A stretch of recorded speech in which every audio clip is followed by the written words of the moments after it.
Saya bilang, mazhabku adalah Bung Karno. Ahmad Soekarno.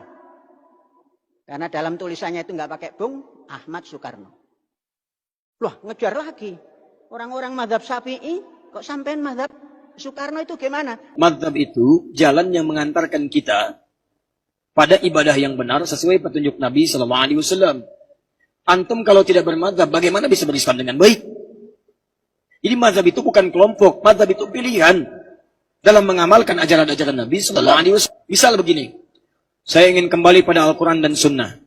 Pertanyaan saya, bagaimana cara antum mengambil Sunnah? Sunnah itu dari Nabi, antum pernah ketemu Nabi? Mimpi aja belum tentu ketemu Nabi.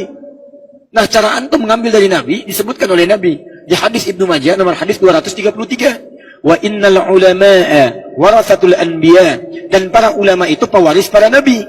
Para ulama ketika mengajarkan kepada kita menyampaikan ajaran-ajaran dari Nabi. Lihat, Imam Muslim di antara penulis kitab sahih, orang alim, dan beliau juga menyampaikan dalam satu babnya, babul isnadi minad din. Babul isnad, bab belajar agama sesuai dengan runtutan sanad. Sanad itu dari orang-orang yang tersambung ilmunya, informasinya sampai ke Nabi SAW. Belajar nyambung ke Nabi. Kata Imam Muslim, minad din, itu yang bagian penting dalam agama. Dia memang tidak berjumpa dengan Nabi, tapi dia mengambil ilmu, dia thiqah sampai tersambung ke Nabi SAW. Gurunya bisa macam-macam. Siapa yang belajar itu? Dari mana taunya? Mengamalkan hadis Nabi, wa innal ulama warathatul anbiya. Para ulama pewaris para Nabi. Para ulama pewaris para Nabi. Jadi ketika antum mengambil pendapat ulama, antum mengambil pendapatnya, itu artinya antum mengambil ajaran dari Nabi SAW. Dan pendapat itulah yang disebut dengan madhab. Jadi kalau diartikan apakah kita wajib bermadhab, kalau dalam pengertian fikih harus bermadhab, karena madhab itu pilihan. Tapi kalau dalam pengertian misalnya bermadhab dalam arti, maaf ya, berkelompok, harus pada hal tertentu, itu yang tidak diwajibkan, itu yang kemudian kalau fanatik tidak dibenarkan dalam Islam. Jelas ya? Jadi silahkan ambil jalur. Mazhab itu kalau dalam pemahaman saya, lebih kepada jalur keilmuan yang tersambung kepada Nabi SAW. Bukan berarti harus terkotak-kotak kemudian saling berselisih, itu yang tidak tepat. Paham ya? Baik. Antum kenal Imam Al-Bukhari?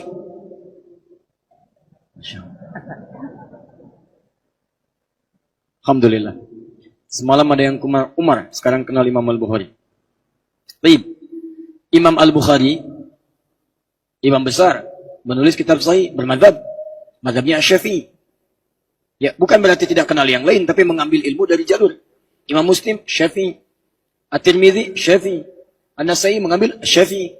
Ada yang sebagian Hanbali, Imam Ahmad kemudian meneruskan Hanbali. Ibnu Taimiyah bermadhab. Ya, Ibnu Qayyim Al-Jauziyah bermadhab Hanbali. Kemudian Syekh Muhammad Nasiruddin Al-Albani, Hanbali. Ya, Syekh Ad-Dahlawi, Abu Hanifah, Hanafi. Syekh Ar-Rabiti saya berguru langsung pada beliau. Matanya tidak melihat, buta. Tapi Masya Allah, kitab hafal di dalam kepalanya. Bukan hafal di luar kepala, hafal dalam kepala. Dengan titik-titiknya. Kami pernah membaca kitab. Begitu teman kami membaca, dia koma. Kata Syekh kami, dia titik, maaf. Laisatin nuqta al-fasilah. Itu bukan titik, itu koma. Kata kawan kami, Syekh, maktabina al-fasilah. Di sini, maktabina nuqta. Tertulis di sini, titik. Kata Syekh kami, bukan. Itu cetakan yang berapa? Sekian. Yang benar rujuk pada cetakan sekian. Halaman sekian, paragraf sekian, baris sekian. Itu sebelah sekian. Hurufnya paling sekian.